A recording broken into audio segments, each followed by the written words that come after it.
ओम नमः शिवाय। यक्ष और यक्षिणी की साधना। इस साधना को करने के लिए ज़्यादा आपका कोई खर्च नहीं होगा और जितने भी आपके कार्य हैं, अटके हुए हैं, बड़े हैं, छोटे हैं, वो सभी कार्य आपके 1 मिनट में कर देंगे।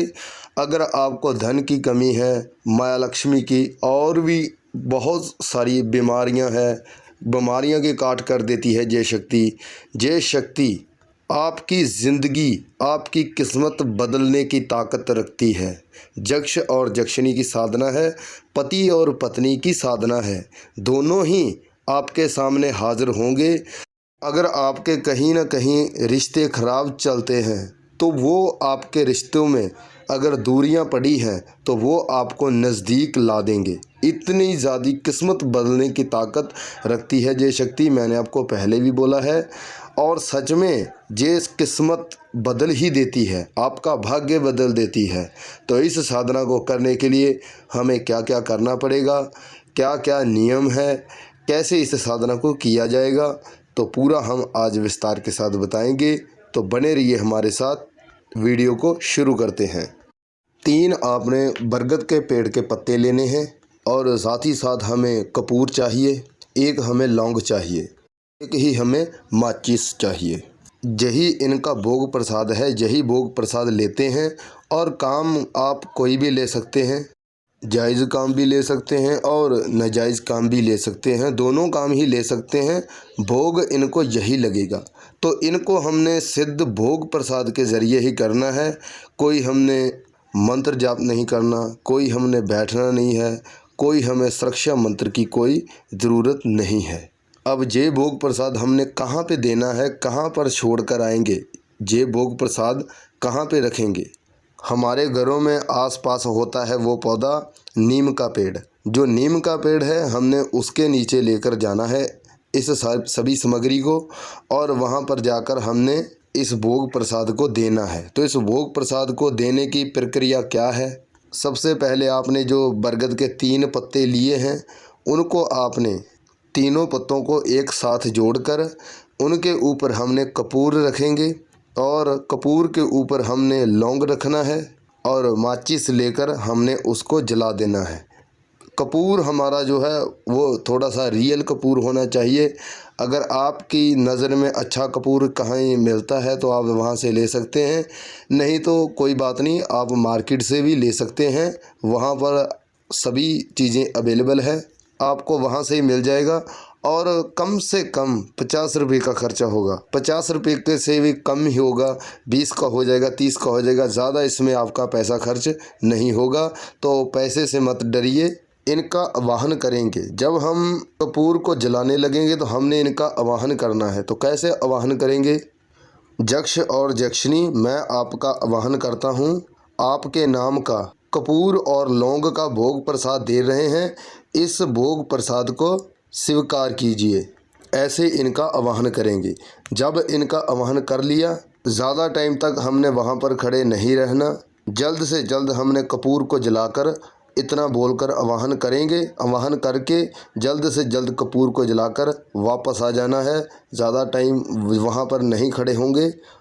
इस साधना को करने के लिए सबसे पहले जिस भी देवी देवता को मानते हैं, सबसे पहले जिस भी देवी देवता को मानते हैं आपने उनको भोग प्रसाद देना है और उनको बोलेंगे, ए देवी देवता, मैं यक्ष और यक्षिणी की साधना करने वाला हूँ, मुझे साधना करने की अनुमति दीजिए। जब हमने अनुमति ले ली तो उसके बाद हमने क्या करना है कि अगर नीम का पेड़ गांव से बाहर है तो फिर क्षेत्रपाल से हमने आज्ञा लेने की कोई ख़ास ज़रूरत नहीं है। जो हमारे ग्रामीण देवता होते हैं, अगर ग्रामीण देवता से अगर वो पेड़ आगे है, बाहर वाली साइड है, तो फिर हमको अनुमति लेने की कोई ज़रूरत नहीं है।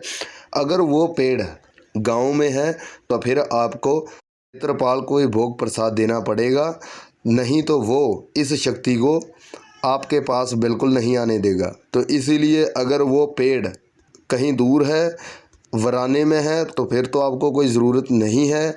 अगर वो गांव में है तो फिर आपने क्षेत्रपाल को भोग प्रसाद देकर उनको भी प्रसन्न करना है, उसके बाद ही वो शक्ति को आपके पास आने देगा। 11 दिन की ये साधना है। 11 दिन की साधना कोई भी कर सकता है। इस साधना में आप काम धंधा भी कर सकते हैं, काम धंधा छोड़ना नहीं पड़ेगा। तो इसीलिए क्योंकि इस साधना में कोई मंत्र नहीं है और आपको बैठकर साधना भी नहीं करनी, इसीलिए ये साधना सबसे ज़्यादा आसान है। आप काम धंधा भी कर सकते हैं और साथ ही साथ आप इस साधना को भी कर सकते हैं। जब तक आपकी ये साधना चलेगी तब तक आपने किसी को झूठ नहीं बोलना, किसी के साथ लड़ाई झगड़ा तो बिल्कुल नहीं करेंगे, किसी को गाली गलौज भी नहीं देना, बाहर भी नहीं किसी के साथ गाली गलौज करना और अपने परिवार में भी नहीं आपने गाली गलौज करना जब तक ये आपकी साधना चलेगी। सोना आपने अकेले में है, बंद रूम में भी आप सो सकते हैं। तो क्यों, इसीलिए अगर कहीं ना कहीं कई बार क्या होता है, वो जो यक्ष और यक्षिणी होते हैं वो सबसे पहले आपका टेस्ट लेना स्टार्ट करते हैं। तो अगर आप परिवार में होगे तो फिर ये काम नहीं होगा, अगर आप अकेले में होगे तो ये कार्य सभी हो जाएंगे। तो आपने डरना बिल्कुल नहीं है, वो कुछ नहीं कहते, ये सब अफवाहें होती हैं। अगर आपको ज़्यादातर डर लगता भी है तो आप काल भैरव जी का साबर मंत्र लेकर उनको भोग प्रसाद देकर उनको प्रसन्न कीजिए। उसके बाद सबसे पहले आपने जब भी साधना करनी है 21 बार उनका मंत्र जाप करेंगे, उसके बाद ही आपने साधना करनी है। तो साधना किस टाइम करनी है? जब दुनियादारी सो जाएगी उसके बाद ही ये कार्य आपने करना है। ये साधना रात्रि काल की है। 11 बजे से लेकर 12 बजे के बीच बीच आप कभी भी ये कार्य कर सकते हैं और दिन आपका होने वाला है। किसी भी शनिवार से आप इस साधना को स्टार्ट कर सकते हैं और इस साधना को बीच में नहीं छोड़ना।